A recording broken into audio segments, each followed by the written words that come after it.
der Dimpelbohrische. Wir beginnen jetzt gleich mit der Melodie des ersten Teils und dazu suchen wir mit dem vierten Finger, mit dem Ringfinger, den Gleichton der zweiten Reihe.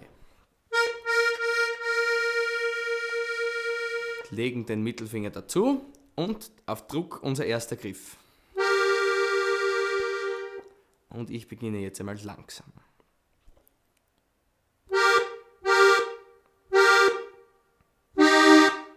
Drehgriff.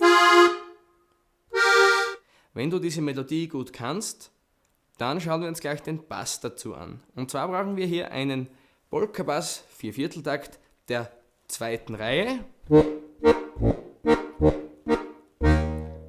Und wir haben auch einen Auftakt. Und zwar sind das die ersten beiden Griffe.